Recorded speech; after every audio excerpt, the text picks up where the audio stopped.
Hello বর্ধমানবাসী, আজকে আমি তোমাদের জন্য নিয়ে চলে এসেছি একটা দারুণ সুখবর। কি বলতো, চন্দননগরের 25 বছরের পুরনো রেস্টুরেন্ট বঙ্গ রচনা এখন দুর্গাপুরের পর আমাদের বর্ধমানে।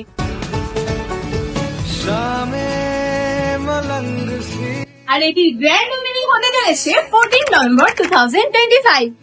এখানে কিন্তু তোমরা পেতে চলেছো বাঙালি স্বাদের ছোঁয়া, আর তার সাথে সাথে কিন্তু পেয়ে যাবে মাল্টি কিউজিন এক্সপিরিয়েন্সও। আর জানো তো, এখানকার অ্যাম্বিয়েন্সটা আমার এত সুদিং, এত সফিস্টিকেটেড লেগেছে যে এখানে যদি আমি আমার ফ্রেন্ডস বা ফ্যামিলি নিয়ে যাই তাহলে আরামসে আমি 3-4 ঘন্টা তো কাটিয়ে আসতেই পারবো। আর জানো তো, এই রেস্টুরেন্টটা ওপেন হওয়ার জন্য না আমি খুব এক্সাইটেড, কারণ আমি শিওর এটা কিন্তু হতে চলেছে আমার নতুন ফেভারিট ফুড ডেস্টিনেশন। আর দাঁড়াও, স্পেশাল অফারটা তো শুনে যাও। এখানে কিন্তু 14 আর 15 নভেম্বর গ্র্যান্ড ওপেনিং উপলক্ষে টোটাল বিলের ওপর থাকছে 50% ডিসকাউন্ট। তাই বলছি শোনো, দেরি না করে নাও, ওপেনিং এর দিন থেকেই তোমরা ভিজিট করতে থাকো বঙ্গ রসনাতে, কারণ মাল্টি কিউজিন থেকে বাঙালি খাবার সবকিছু যখন একই সাথে একই জায়গায় পেয়ে যাবে তাহলে আর কি চাই। ঠিকানাটা হলো মুচিপাড়া পেট্রোল পাম্প, এম বাজারের ঠিক পাশে।